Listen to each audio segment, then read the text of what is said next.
Hello সবাইকে, আবার একটা নতুন ব্লগ নিয়ে দেখা করতে চলে এসেছি।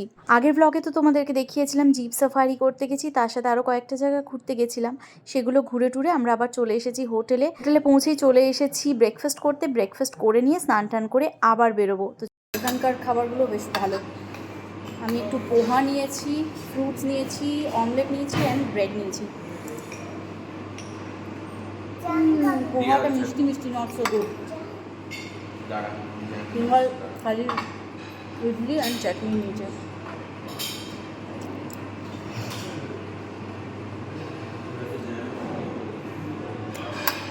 পুরো রাস্তাটা অফ রোড ছিল, এত গা গুলি গেছে, কোমর পুরো ব্যথা হয়েছে, প্রচণ্ড খাড়াই রাস্তা। দার্জিলিং এরকম নয়। এখন আবার ফ্রেশ হবো, দেন আবার কোথাও আছে যাওয়ার।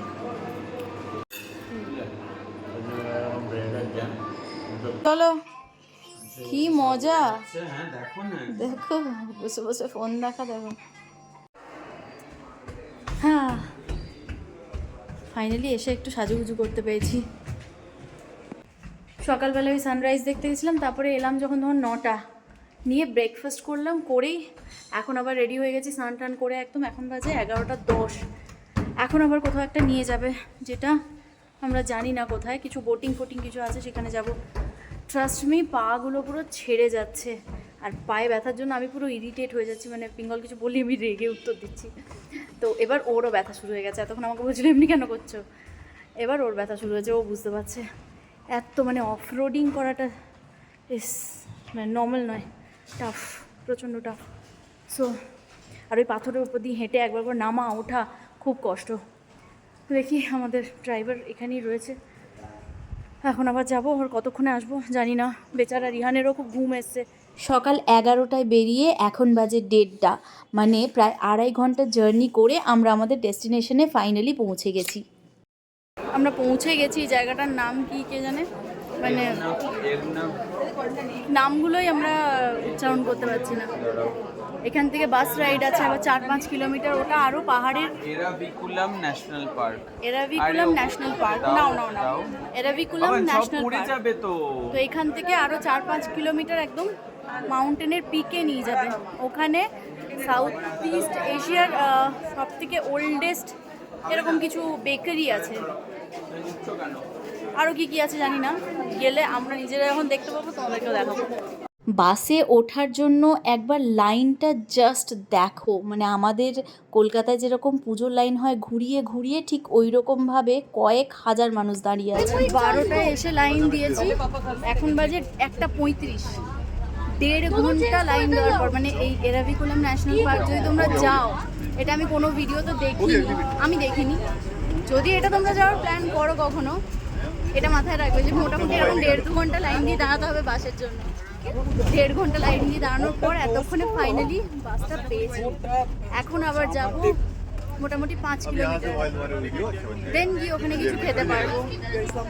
এই 5 কিলোমিটার আসতে প্রায় 1 ঘন্টা সময় লেগেছে, যেহেতু পাহাড়ি রাস্তা। তো অবশেষে একদম পাহাড়ের পিকে চলে এসেছি, যেখানে রয়েছে একটা ওল্ডেস্ট বেকারি। আর বিশ্বাস করো এখানে কিচ্ছু নেই, মানে এত কষ্ট করে যে এটা এসেছি, সিরিয়াসলি যদি জানতাম শুধু একটা বেকারি তাহলে আসতাম না। একদম পিকে আমরা চলে এসেছি, আর এখানে বেশ ঠান্ডা লাগছে। আমি কিচ্ছু আনিনি আনার জন্য, ইভেন এত রোদ ছিল বুঝতে পারিনি এখানে ঠান্ডা লাগবে। এখানে এই যে বেকারি রয়েছে, কিন্তু ভিড়ও প্রচুর রয়েছে। এটা সিরিয়াসলি আমি যদি জানতাম এটা এরকম এক্সপিরিয়েন্স। আর ও মাই গড, পুরো খাদ, সাইডে পুরো খাদ, মানে একটা মানুষ যাওয়ার মানে বাসের পাশ দিয়ে একটা মানুষ যাওয়ার পর্যন্ত আর জায়গা নেই। এই দেখো বেকারি, দেখবে? ওকে দিচ্ছি। রিহান আবার এখন আমার ফোনটা দেখবে, নাহলে ওকে চুপ করিয়ে রাখা যাচ্ছে না, ওর প্রচণ্ড খিদে পেয়ে গেছে। তবে একটা জিনিস অস্বীকার করতে পারবো না, এই যে যাওয়ার আসার রাস্তায় যে ভিউটা দেখতে পাচ্ছিলাম, ওটা দেখে জাস্ট সব কষ্ট কোথায় যে চলে যাচ্ছিল বলে বোঝাতে পারবো না। এই সারি সারি দিয়ে চা গাছ, এতটাই অপূর্ব দেখতে লাগছিল। তো আমরা বাইরে বেরিয়ে গেছি ঘুরে টুরে এসে, তোমাদেরকে একবার নামটা দেখিয়ে দিলাম। ওয়েট করছি আমাদের ক্যাবের জন্য। এটা এখানকার বিরিয়ানি এরকম, ওর সাথে আবার একটি পাঁপড় লুচির মতো। একটা বিরিয়ানি দিয়েছি। প্রায় 4টের সময় আমরা পৌঁছালাম একটা রেস্টুরেন্টে, যেখানে গিয়ে আমরা 4টের সময় বিরিয়ানি খেলাম। আর সেই বিরিয়ানির টেস্ট কী আর বলবো, এতটাই বাজে ছিল বলে বোঝাতে পারবো না। তো ওখান থেকে খেয়ে দিয়ে আবার চলে এসেছি আমরা আমাদের রিসর্টে। আর মাঝখানের টাইমটাতে আমিও ঘুমিয়ে পড়েছিলাম আর ভীষণ টায়ার্ডও হয়ে গেছিলাম, তাই আর কিচ্ছু শ্যুট করিনি। এসে তোমাদেরকে ভাবলাম একটু রিসর্টটা ঘুরে দেখিয়ে দিই। দেখো ভীষণই সুন্দর রিসর্টটা, তোমরা এলে এই রিসর্টটা বুক করতে পারো। আমাদের আর মার্কেট যাওয়া হলো না, বেরোনো হলো না কোথাও। কিছু একটা প্রোগ্রাম চলছিল রাস্তায়, তো মানে মন্দিরে, কোনো মন্দিরে, সেটার জন্য জ্যাম ছিল রাস্তা, তো কোথাও বেরোতে পারিনি। খাবার দিয়ে গেছে, রাতের ডিনার খাবো, শোবো। কালকে সকালে আবার বেরোতে হবে তাড়াতাড়ি। কালকে কোথায় যাবো ভুলে গেছি, কালকেই বলবো। ভেবেছিলাম একটু বেরোবো, কিন্তু যেহেতু বেরোনো হলো না, তাই তাড়াতাড়ি রুমে খাবার আনিয়ে নিলাম। খাবার দাবার খেয়ে নিয়ে একটু তাড়াতাড়ি শুয়ে পড়বো, কারণ সকালে আবার উঠে বেরোতে হবে। তো দেখো ভাতও নিয়েছি, ডাল নিয়েছি, রুটি নিয়েছি, আর একটু পনির নিয়েছি। রিহানকে অলরেডি পিঙ্গল খাইয়ে দিয়েছে ডাল দিয়ে, তো ওই জন্য ও চুপচাপ বসে বসে ফোন দেখছে। আর এদিকে আমার খাওয়া হয়ে গেলে পিঙ্গলও একটু খেয়ে নেবে, ব্যাস তারপরেই আমরা শুয়ে পড়বো। তো চলো আজকের এই ব্লগটা এখানেই শেষ করছি। ভালো লাগলে লাইক শেয়ার কমেন্ট করে দিও। টাটা।